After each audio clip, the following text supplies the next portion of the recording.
नहीं, वो उन्होंने हाथ दिखा रखा है ना, मना। नमस्कार दोस्तों, कल प्रधानमंत्री जी चुनावी दौरों पर थे। मध्य प्रदेश से शुरू करें हम। 51 मिनट के भाषण में 44 बार कांग्रेस का नाम लिया। 1966, हम में से कोई शायद पैदा नहीं हुआ होगा। 1966 की एक फिल्म थी, नींद हमारी ख्वाब तुम्हारे। तो मोदी जी को शायद वो फिल्म बहुत पसंद है। जिस राज्य में 19 साल से उनकी सरकार हो, वहां जब चुनाव प्रचार करने जाते हैं 51 मिनट में 44 बार कांग्रेस का नाम लेते हैं। ये क्या बताता है? यह बताता है अपनी सरकार की उपलब्धियों के नाम पे बताने के लिए कुछ नहीं है, जीरो। जहां आप सत्ता में हैं वहां भी आपको कांग्रेस का सहारा लेना पड़ रहा है। यह आपकी राज्य सरकार की हालत है, यह आपकी केंद्र सरकार की हालत है। इसीलिए कहते हैं नींद हमारी ख्वाब तुम्हारे। अब तो हिमाचल हो या कर्नाटका हो, जहां जहां पांव पड़े मोदी जी के, वहां कांग्रेस को बड़ा लाभ हुआ। इसलिए हम उनको अपना स्टार प्रचारक मानते हैं। स्टार प्रचारक कहना इसलिए अच्छा नहीं लगता कि झूठ बहुत बोलते हैं। थोड़ा सच बोलना शुरू कर दें तो हमारे वो सबसे अच्छे स्टार प्रचारक होंगे नरेंद्र मोदी जी। मध्य प्रदेश गए, वहां कहते हैं कि साहब कांग्रेस महिला विरोधी है, कांग्रेस महिला बिल का विरोध करती है। अरे साहब, कुछ तो सोच के बोलो। महिला बिल की शुरुआत किसके वक्त हुई थी? 1989 में, जब महिला बिल स्वर्गीय श्री राजीव गांधी जब प्रधानमंत्री थे, जब संसद में आया, लोकसभा में पारित हुआ, राज्यसभा में नहीं पारित हो पाया। क्यों नहीं हो पाया? वो 7 लोग कौन थे जिन्होंने महिला बिल के विरोध में वोट दिया? मैं गिनाता हूं। Number 1 Atal Bihari Vajpayee ji, number 2 Lal Krishna Advani ji, number 3 Ram Jethmalani जी, नंबर 4 जसवंत सिंह जी। आप देखिए, अभी मैंने आपको 4 नाम गिनाए, चारों कौन सी पार्टी के? आपकी पार्टी ने उस वक्त 1989 में, 89 होता है, 1989 में जब यह बिल पास हो सकता था, तब आपकी पार्टी के नेताओं ने, आपकी पार्टी के सांसदों ने राज्यसभा में यह बिल गिराया। आ जाइए अब आप 2014 में, 10 साल हो गए होने आए हैं, आपका पूर्ण बहुमत था, आपको पूरा सहयोग विपक्ष से था इस बिल पर। क्यों नहीं लाए? 10 साल आपने गंवा दिया। और अब जब आप लाए हो, तब भी आप 2034, कोई कहता है 2039, 10 साल मिनिमम लगेंगे आपको इस बिल को कानून बनाने में। यह आपकी नियत है। और उसके बाद आपकी हिम्मत देखो कि मध्य प्रदेश में खड़े होकर आप कहते हो कि कांग्रेस इसके खिलाफ है। यह आपकी हिमाकत है, यह आपकी हिम्मत है। यह आपको कैसे आती है हमें नहीं समझ में आता। तो असलियत आपको मैं एक एक बिंदुवार कर सकता हूं, लेकिन अब इसलिए आवश्यकता नहीं है क्योंकि देश, जैसे होता है ना कि सत्यवादी हरिश्चंद्र, कि अगर हरिश्चंद्र ने बोला तो सच है, उसका ठीक ऑपोजिट नरेंद्र मोदी ने बोला तो झूठ है। एक सर्टिफिकेट है, सर्टिफाइड लायर अगर कोई है तो माफ कीजिएगा, इस देश का प्रधानमंत्री। आंख बंद करके बिना गूगल रिसर्च किए आपको मालूम पड़ जाएगा कि अगर देश के प्रधानमंत्री ने बोला है तो वो झूठ है। ऐसी छवि इस देश के प्रधानमंत्री की कभी नहीं थी, किसी प्रधानमंत्री की नहीं थी, ना होने चाहिए, ना होगी। The only prime minister who, I am sorry, has made himself a certified liar. If and when he opens his mouth, he only speaks lies. I've told you about the women's bill in Hindi. In 1989, when Mr. Rajiv Gandhi was the Prime Minister, the Women's Bill could have become a law. How did it not become a law? Because in the Rajya Sabha, it fell short of 7 votes. Who were those 7 people who voted against the Women's Bill? Atal Bihari Vajpayee, Lal Krishna Advani, Ram Jethmalani, Jaswant Singh. Out of these 7, 4 are the BJP. And in Madhya Pradesh, he goes and says that the Congress is opposed to the Women's Bill. I'm just giving you one example of his lie. If he starts speaking a little bit of truth, he can be our best star campaigner for the Congress and for India Alliance.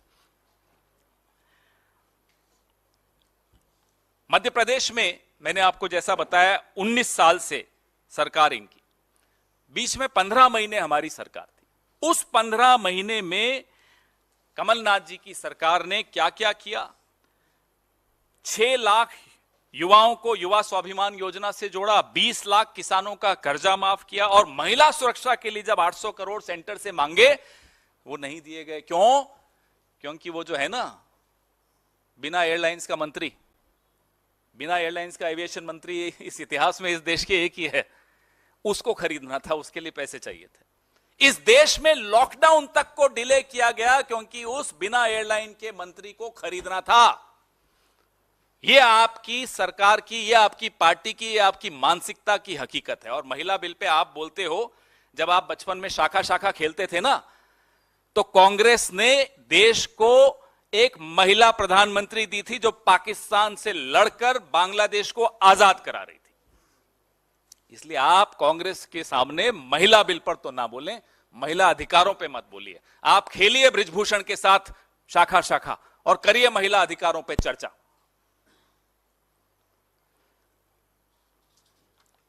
आप कहते हैं कांग्रेस को गरीबों की चिंता नहीं। जिस नरेगा ने 23 करोड़ गरीबों को गरीबी रेखा से ऊपर लाया, उस नरेगा का बजट आपने काट दिया। उस नरेगा को आप पानी पी पी कर कोसते हो। फिर आप कहते हो कि कांग्रेस को गरीबों की चिंता नहीं है। आपने ना केवल उन 23 करोड़ लोगों को फिर से गरीबी रेखा के नीचे धकेला, 14 करोड़ और नीचे साथ में भेज दिया। तो आप जब भाषण, या तो आपका जो भाषण लिखता है उसको बदल दीजिए या अपनी शैली बदल दीजिए। आप अब बदलें ना बदलें, सरकार आपकी अब बदलने वाली है। राहुल गांधी ने एक चुनौती आपके सामने दी। करिकुलम में कास्ट रिजर्वेशन की बात हो रही है। आपकी असलियत उस दिन समझ में आ गई जब संसद में एक्ट्रेसेस थी, राष्ट्रपति नहीं थी। यह मानसिकता बताता है आपकी। क्यों नहीं थी राष्ट्रपति? क्योंकि वो आदिवासी हैं। फिल्म एक्ट्रेसेस आएंगी संसद में, लेकिन राष्ट्रपति नहीं आएगी।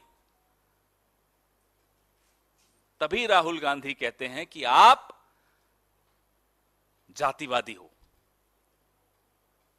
आप दलितों के खिलाफ हो, आदिवासियों के खिलाफ हो, अल्पसंख्यकों के खिलाफ हो, महिलाओं के खिलाफ हो।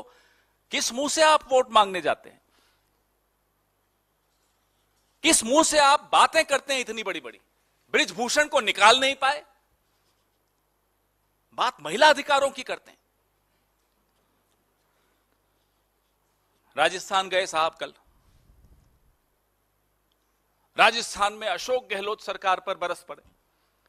खुद भूल जाते हैं कि कुछ साल पहले खुद सर्टिफिकेट दे रहे थे कि कोविड में सबसे अच्छा काम किया राजस्थान सरकार ने। भूल गए, उम्र हो गई है, भूल जाते हैं। हमारे घर में भी बुजुर्ग हैं, भूल जाते हैं, कोई बात नहीं, उसमें हम ज्यादा नहीं बोलेंगे। और 2014 से पहले के भाषण तो खुद भी भूलना चाहते होंगे वो अपने। अब की बार मोदी सरकार वाले जो नारे थे, अब ये तो चाहते होंगे बोलने। लोग कहते हैं ना कि मेमोरी बढ़ाने की दवाई लेनी है। साहब हमारे दवाई लेते हैं कि कैसे भूलना शुरू करूं। डॉलर 75 पार अब की बार मोदी सरकार, बहुत हुआ महिलाओं पर वार अब की बार मोदी। अब ये तो भूलना ही पड़ेगा इन्हें। याद आ गया तो नींद कैसे आएगी? और जब नींद नहीं आएगी तो हमारे ख्वाब कैसे देखोगे? कहते हैं कल राजस्थान में कि गहलोत साहब ने कुछ काम नहीं किया 5 साल में। 5 साल में 250 कॉलेज बता दें ये इनकी किसी सरकार ने खोले हो तो बता दें, एक उदाहरण दे दें कि साहब हमारी इस फला राज्य सरकार ने 250 कॉलेज से ज्यादा खोल दिए। मैं तो सिर्फ कॉलेज की बात कर रहा हूं। स्वास्थ्य योजना करें, आयुष्मान की बात, और तुलना करें उसकी चिरंजीवी योजना से, समझ में आ जाएगा। 25 लाख का इलाज मुफ्त, यह गहलोत साहब की सरकार ने किया। फिस्कल डेफिसिट जो राजस्थान का 9.25% था आज से 5 साल पहले, आज 3% पे आ गया। यह गहलोत साहब ने हासिल किया, यह कांग्रेस सरकार ने हासिल किया। भ्रष्टाचार की बात कर रहे हैं राजस्थान में जाकर, जिस अजीत पवार को ये चक्की पीसने का वादा करवाते थे कि जेल में बैठकर वो चक्की पीसेगा, आज वो इनके साथ बैठ के बजट बनाता है। ये भ्रष्टाचार की बात करेंगे।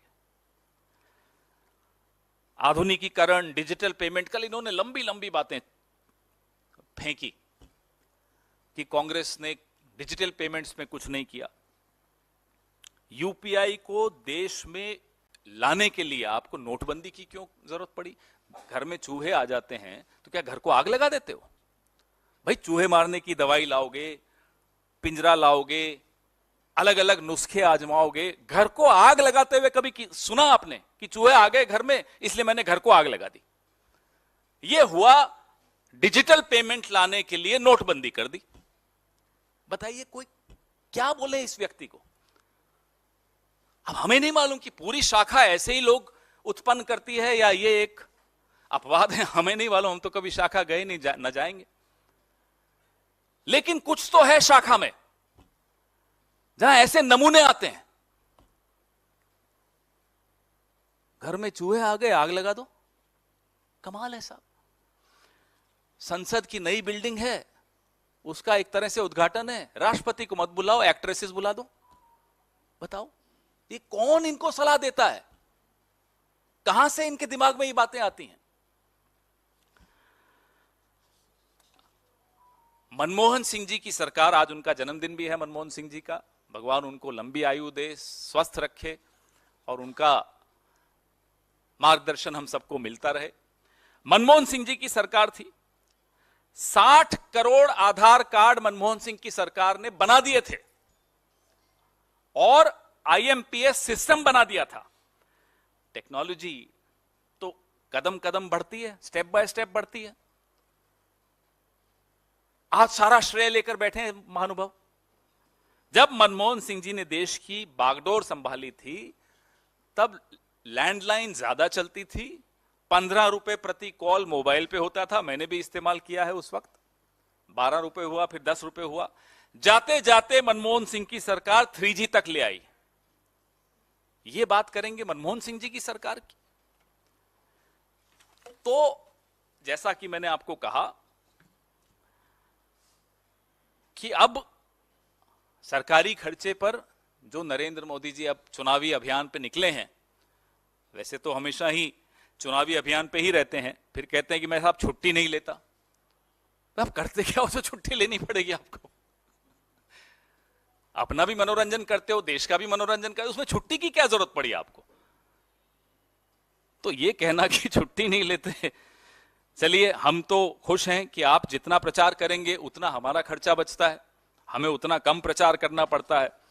आप ये करते रहिए और अपने गुरु मोहन भागवत से थोड़ी सलाह भी ले लीजिए, जिन्होंने बोला था कि महिलाओं को 4 दीवारी में कैद करना चाहिए। जरा उनसे भी पूछ लीजिए कि महिला आरक्षण पे उनका क्या सोच है, उनका क्या कहना है। एक हमें आग्रह आपसे करना है कि राष्ट्रपति को यथासंभव सम्मान देने की कोशिश कीजिए। मत ये याद रखिए, आपके दिमाग में जो है, आपके जहन में जो शाखा से आपने सीखा है कि वो आदिवासी हैं इसलिए उनको सम्मान नहीं देना, या वो महिला हैं इसलिए उनको सम्मान नहीं देना, ये गलत है। देश की राष्ट्रपति हैं, देश का गौरव है, उनको आप सम्मान देना सीखिए। आपके सवाल।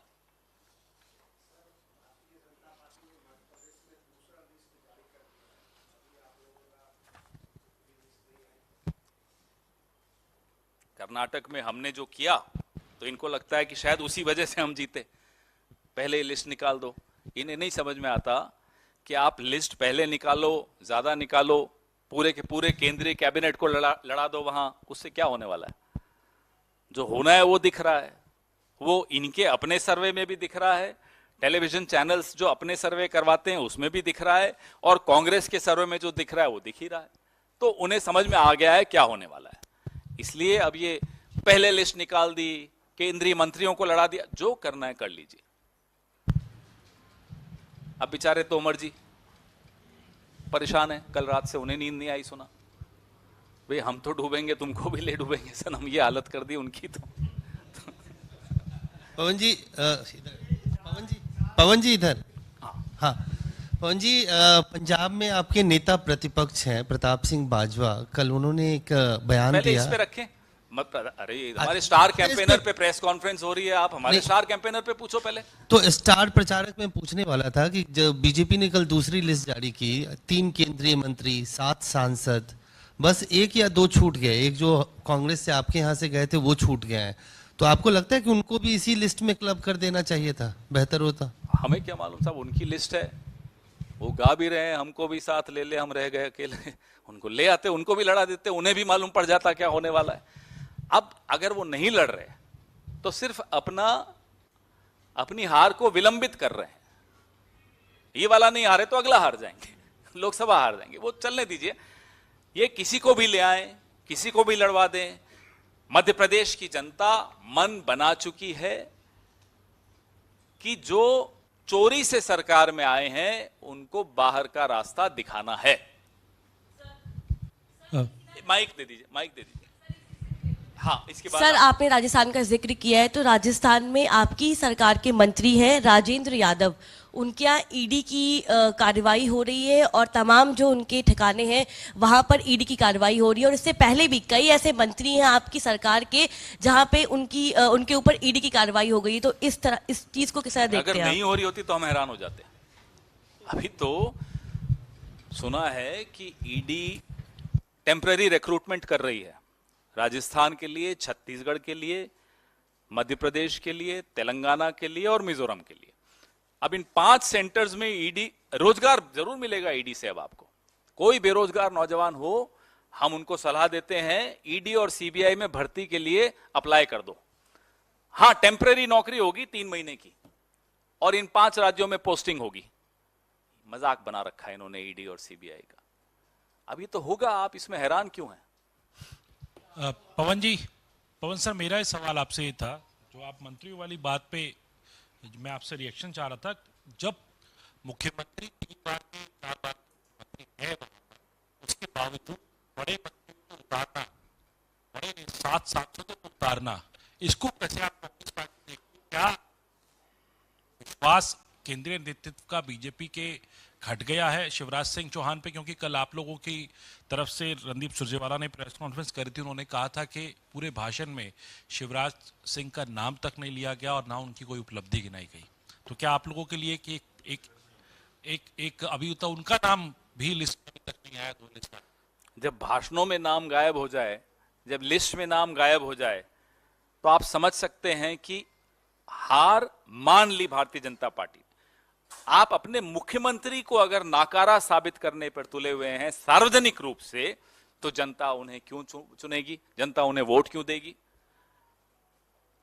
कल की जो लिस्ट आई उनका आंतरिक मसला है, हमें उसमें बोलना नहीं बनता, लेकिन आप पूछ रहे हैं इसलिए बता रहे हैं। कल की जो लिस्ट आई, मध्य प्रदेश में चुनाव से पहले ही नतीजे आ गए, इससे ज्यादा और कुछ कहना उचित नहीं होगा। सर, लेकिन इससे क्या आपको लगता है कि माइक वाले सर, नर्वसनेस भी कहीं ना कहीं बीजेपी की दिखाई दे रही है, जिस तरीके से कैबिनेट मिनिस्टर्स को उतार दिया है, या फिर जो एमपीज हैं वो भी लिस्ट में उनका भी नाम शामिल है, और उसके अलावा अगर एनडीए की भी बात की जाए तो जिस तरीके से एआईएडीएमके ने टाइज अपने कट कर लिए हैं, और उसके अलावा रिबेलियन दिखाई दे रहा है, तो क्या एनडीए की भी मुश्किलें बढ़ती हुई नजर आ रही हैं? मैंने जैसा कहा, ये उनका आंतरिक मसला है, लेकिन धीरे धीरे तमाम वो दल जो एनडीए का हिस्सा हैं, उन्हें भी समझ में आ रहा है कि कल जब सड़क पर उतरना पड़ेगा, वोट मांगने जाना पड़ेगा, जनता को किस मुंह से वो लोग वोट मांगेंगे, वो बचाव की मुद्रा में हैं। वो अब एनडीए छोड़ना चाहते हैं। हमसे भी संपर्क में है कुछ दल, सही वक्त पे आपको वो भी जानकारी जरूर देंगे, और कुछ चौंकाने वाले नाम आपके सामने अवश्य आने वाले हैं। तो ये आप मध्य प्रदेश की लिस्ट की बात करें, आप एनडीए पार्टनर्स की बात करें, नर्वसनेस तो बहुत छोटी बात है। ऐसी भयंकर बौखलाहट आपको दिखाई देगी भारतीय जनता पार्टी में और एनडीए में, जो आपने शायद कभी पहले नहीं देखी होगी। पवन जी, बीडी शर्मा है प्रदेश अध्यक्ष मध्य प्रदेश के। जब आप लोगों ने आरोप लगाया है ये टिकट को लेकर सांसदों और मंत्रियों को उतारने पर, तो उनका कहना है कि कांग्रेस के नेताओं की कोई औकात नहीं है, इस तरह की भाषा का इस्तेमाल। बोलने दीजिए, तो 2 महीना ही बचे हैं, उनको बोलने दीजिए, क्या फर्क पड़ रहा है? हमें इसमें फर्क नहीं पड़ता कि छुई मुई थोड़े हैं हम, बोलने दो। छुई मुई तो एक ही आदमी है इस पूरे देश में। Sir, on a separate issue, can we take question on a separate Sure. issue? Sir, on the issue of BJP MP Mr. Ramesh Biduri's remarks in the Lok Sabha, the opposition had rallied behind BSP MP Danish Ali. Till now, no action has been taken. So, how do you look at this? Do you think any action will be taken? Has any action been taken against Bhushan Sharan Singh? Why do you expect action from the BJP against their own MP? This is a country which has witnessed immediate removal of ministers just because there was a charge of corruption, unproven charge of corruption against them. That was the sensitivity we showed and punished our own people. Unfortunately, we punished our own people without any proof against them. Here is a man called Brijbhushan Sharan Singh. He's still where he was. And now Mr. Ramesh Biduri. You remember Pragya Thakur? You remember Sadhvi Niranjana Jyoti? I can give you a list, long list of repeat offenders who've been forgiven. And the Prime Minister will, in one of those fixed interviews, pre-fixed interviews, he'll say, मैं उनको मन से माफ नहीं करूंगा। यही होगा, उसके अलावा और कुछ नहीं होगा। सर इधर सर इंडिया अलायंस की मजबूती को लेकर के सीपीआई ने कल जिस तरह से बयान दिया कि राहुल गांधी जो कांग्रेस के पूर्व अध्यक्ष हैं, सांसद भी हैं वायनाड से, कि इंडिया अलायंस के लिए वो वायनाड से न लड़े चुनाव, तो इस तरह के विरोधाभासी, क्योंकि इंडिया अलायंस की तमाम पार्टीज कई जगहों पर कांग्रेस पार्टी से चाहती है कि वो सैक्रिफाइस कर दे अपनी सीट का, ऐसे में कैसे? देखिए, ये सारे मुद्दे जो हैं, ये हर राउंड में, बैठकों में कई मुद्दों पर चर्चा होती है। कौन कहां से लड़ेगा, ये सब मुद्दे तो अभी आएंगे सही वक्त पर। अभी से उस पर हम सार्वजनिक मंच पर ऐसे चर्चा करें, हम आपको इसका उत्तर दें, वो मुझे नहीं लगता उचित होगा। कोई भी सवाल हो अभी पूछ लीजिए, क्योंकि फिर मेरे को एक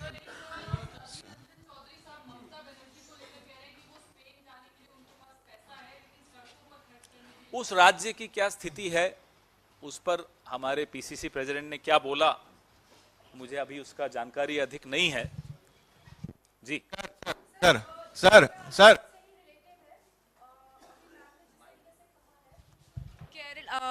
संजय राउत का एक बयान आया है जहां उन्होंने ये कहा है कि केरला और वेस्ट बंगाल 2 ऐसे स्टेट है जहां से निर्णय अलग से लिया जाएगा।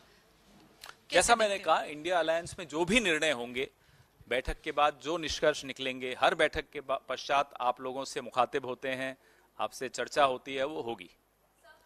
सर पवन जी असदुद्दीन ओवैसी साहब हैं, उनका कहना है कि पार्टी मुस्कुराकर पीठ में छुरा घोंपती है और मुसलमानों की क्या हालत है कांग्रेस के राज्यों में आप देख सकते हैं, और बीजेपी आज नफरत इसलिए फैला पा रही है क्योंकि कांग्रेस पार्टी ने उसको स्पेस दिया। बहुत बढ़िया। टीम तो आज तक किसी ने कांग्रेस पर आरोप नहीं लगाया, इन्हीं पर लगते हैं सारे। राजा सिंह तो इन्हीं के इलाके से जीतता है, कैसे जीतने दिया जाता है? ये जो जुगलबंदी चल रही है ना, असद भाई की और नरेंद्र भाई की, ये सबको दिखाई दे रही है, सबको सुनाई दे रही है। सर पन्नू ने कहा India-Canada situation, sir, it is now being revealed that even human trafficking was also being done in Canada, as some of the people were being forced, who were hailing from Punjab, they were being forced to join all these forces who support Khalistani. No, Congress party is absolutely steadfast in its demand that the interests of India cannot be compromised under any circumstances. Our sovereignty, our unity, our integrity are non-negotiables. Sir Khalistani आतंकी पन्नू ने कहा है कि भारत को तोड़कर 3 देश बनाना चाहता है वो, जम्मू आ जाए कश्मीर को भारत अलग। में, जवाब मिल जाएगा। धन्यवाद। अब मैं भागूंगा, अभी कुछ नहीं करूंगा।